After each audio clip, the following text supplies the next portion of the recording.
अब हम ग्राफीय विधि से गति के समीकरण का निगमन करेंगे। तो एक्स अक्ष पर हमने समय लिया है, वाई अक्ष पर हमने वेग या चाल लिया। तो कोई कण यहां से चलना प्रारंभ करता है, यानी इसमें कुछ ना कुछ प्रारंभिक वेग है और वो स्मॉल टी समय में यहां पहुंच जाता है, यानी बिंदु ए से चलना प्रारंभ किया और बिंदु बी पर पहुंच गया। तो कण में चूंकि यहां से चलना प्रारंभ किया, कुछ ना कुछ प्रारंभिक वेग है, तो यहां पर यह प्रारंभिक वेग हमने कितना मान लिया, u मान लिया। और जब बिंदु P पर पहुंचा तो उसका अंतिम वेग कितना हो जाता है, b हो जाता है। और यहां से यहां तक पहुंचने में, यहां से यहां पहुंचा a से b तक, तो कितना समय लगा, स्मॉल t समय लगा। यानी ये जो दूरी है यहां से यहां तक की, वो समय स्मॉल t को निरूपित कर रही है। कण का प्रारंभिक वेग u है, तो ये जो डिस्टेंस है, दूरी है, u की निरूपित करती है। और यहां पर जब पहुंच गया, यहां से हमने लंब डाल दिया, तो यहां तक ये जो दूरी है वो अंतिम वेग v को निरूपित करेगी। यानी ये लंबाई हमारी v है, ये लंबाई हमारी u है। हम क्या करते हैं, यहां से बिंदु a से एक लंब खींच देते हैं, तो ये बिंदु हमने मान लिया c है। अब हमें गति का प्रथम समीकरण प्रूफ करना है या निगमन करना है। यहां पर ए बी, तो इस ए बी की ढाल कितनी है, यानी इसका स्लोप कितना है। यदि बीसी की लंबाई बढ़ जाएगी तो ढाल ज्यादा हो जाएगी, जैसे ये ऊपर पहुंच जाए, या ये लंबाई बढ़ा तो ढाल कम हो जाएगी।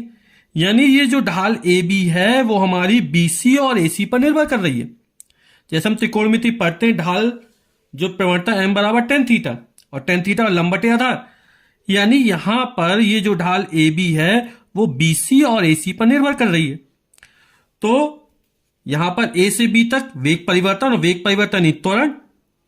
तो हमारा जो त्वरण है वो रेखा ए बी की ढाल पर निर्भर कर रहा है, यानी रेखा ए बी की ढाल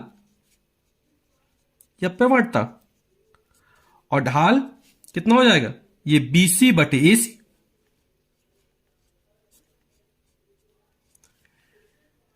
अब ये जो बीसी है, हमने भी देखा ये जो पूरी लेंथ है हमारी, वो फाइनल वेलोसिटी v है, अंतिम वेग, और ये हमारा प्रारंभिक वेग u है। तो ये कितना हो जाएगा हमारा, इस पूरे में से ये हम घटा देंगे, तो जो BC है वो हमारा v माइनस u को निरूपित करेगा। B से लेकर यहां तक की वेग v, यहां से यहां तक u, तो ये कैसे निकालेंगे, इस पूरे में से ये हम घटा देंगे, तो ये हमारा निकल आएगा।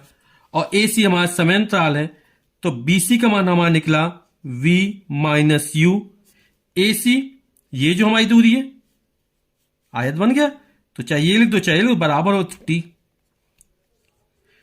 तो हमारा v माइनस u बराबर 80 हो जाएगा। क्रॉस मल्टीप्लाई कर दिया, तो हम t का u का पक्षांतर कर देंगे, तो v इक्वल टू हो जाएगा u प्लस 80। ये हमारा गति के प्रथम समीकरण का निगमन हो गया।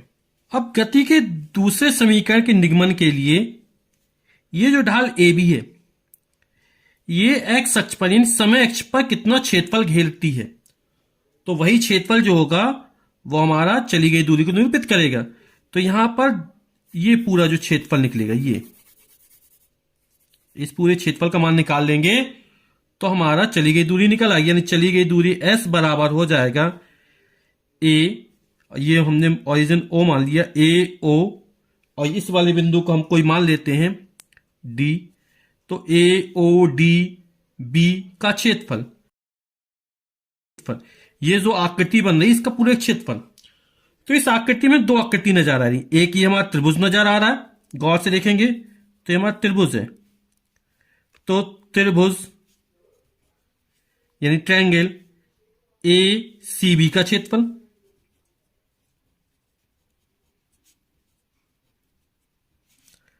प्लस ये हमारा आयत बन गया, आयत ए ओ डी सी, ए ओ डी सी का क्षेत्रफल। अब त्रिभुज, और ये हमारा त्रिभुज का समकोण त्रिभुज है, और समकोण त्रिभुज का जो क्षेत्रफल होता है वो 1/2 आधार गुणा ऊंचाई, तो 1/2 इस त्रिभुज का आधार हो जाएगा AC, और जो ऊंचाई हो जाएगी वो BC हो जाएगी, प्लस आयत, आयत का क्षेत्रफल में वो जानते हैं, लंबाई गुणे चौड़ाई। लंबाई हमने ओडी मान ली या एसी मान ली, तो आज लंबाई हो जाए एसी और चौड़ाई हो जाएगी हमारी सीडी।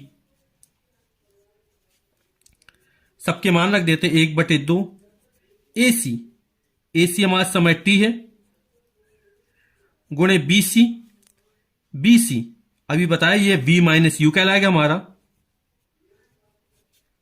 प्लस एसी ये हमारा फिर समय t है, गुणा सी डी ये हमारा प्रारंभिक वेग u है। तो इसको हम लिख लेते अच्छे से, ये हो जाएगा ut प्लस 1/2 इंटू टी, और ये है v माइनस यू। हम जानते हैं कि a इक्वल टू होता है v minus u upon t, तो v minus u equal to हो जाएगा a इंटू टी। तो यहां पर v माइनस यू की जगह a इंटू टी रख देंगे, तो U T plus 1/2 T into A T हो जाएगा। तो ये हमारा हो जाएगा U T plus 1/2 A T square. यही हमें प्रूव करना था। ये गति के हमारा द्वितीय समीकरण हो गया।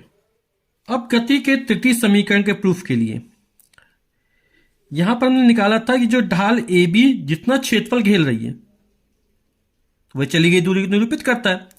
अब यहां पर जो हमारा क्षेत्रफल है वो हमने एक त्रिभुज का क्षेत्रफल माना था, एक आयत का क्षेत्रफल माना था।